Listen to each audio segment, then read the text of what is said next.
नमस्कार। प्रस्तुत है आज का चिंतन।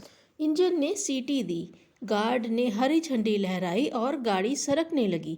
शनह शनह किंतु तेजी से अनगिनत पहियों की लोहे की पटरियों पर फिसलन बढ़ती जा रही थी। साथ ही बढ़ रही थी मायूसी उनके चेहरों पर, जो भीड़ के कारण नहीं चढ़ पाए थे, किंतु वह पांवदान पर पैर रखे अपनी दुर्बल उंगलियों से दरवाजे की छड़ को पकड़े लटका था, इसी प्रयास में कि शायद अंदर जा सके। मरियल सी सूखी वृद्ध काया को दरवाजे का लोह दंड कब तक थामे रहेगा, कुछ कहा नहीं जा सकता। उसकी निस्तेज आंखें देख रही थीं, एक एक को परख रही थीं, प्रत्येक की मानवीयता को। शायद किसी को तरस आ जाए और उसे अंदर घुसने की राह मिल जाए। ऐसा नहीं था कि डिब्बे के अंदर बिल्कुल जगह नहीं थी तो, पर किसी न किसी के कब्जे में।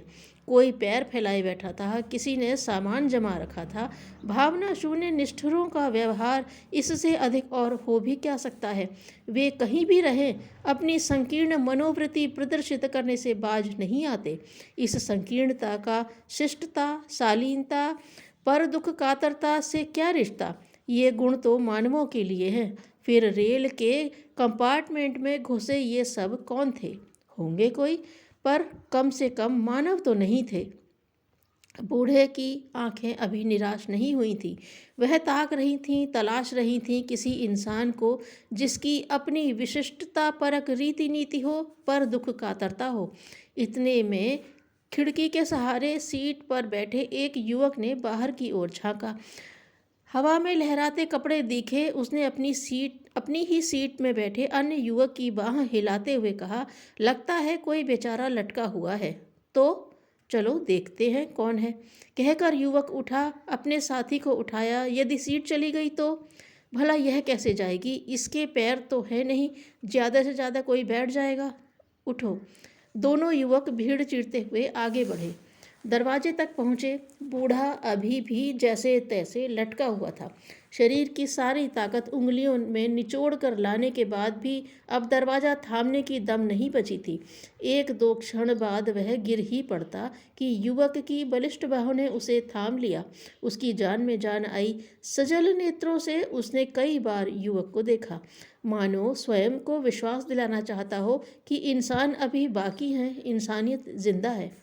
युवक उसका हाथ थाम कर बढ़ा, भीड़ चीरकर अपनी सीट पर पहुंचा और बूढ़े को अपनी सीट पर बिठा दिया। उसके रोम रोम से युवक के प्रति आशीर्वाद झर रहा था। बड़ी मुश्किल से उसके कंठ से वाणी फूटी, तुम दोनों चिरंजीव हो, तुम्हारा यह एहसान हमेशा याद रहेगा। इसमें एहसान क्या, यह तो फर्ज है। फर्ज? बूढ़े ने प्रश्नवाचक निगाहों से युवक की ओर ताका। और नहीं तो क्या, युवकों ने कहा। व्यवहार की खिड़कियों से व्यक्ति का समूचा जीवन झलकता है, उसकी इंसानियत परखी जाती है। आचरण की ये छोटी छोटी बातें जीवन के साइन बोर्ड पर चमकते वह अक्षर हैं जिन्हें देखकर कोई भी सहज अंदाजा लगा सकता है यह कौन है, कैसा है, किस उद्देश्य के लिए जी रहा है। इसी के आधार पर समूची जिंदगी की कीमत आंकी जाती है। सम्मान, तिरस्कार, विश्वास, अविश्वास का मन इसी आधार पर बनता है।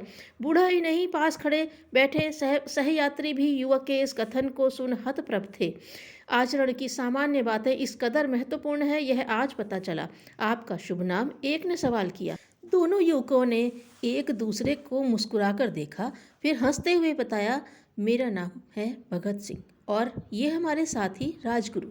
इसी बीच अगला स्टेशन आया, गाड़ी थमी और वे उतरकर अपने गंतव्य की ओर चल दिए। सही अर्थों में उन्होंने जीवन जीना सीखा था। मनुष्य पहले आदतें बनाता है, बाद में आदतें मनुष्य को बनाती हैं। धन्यवाद।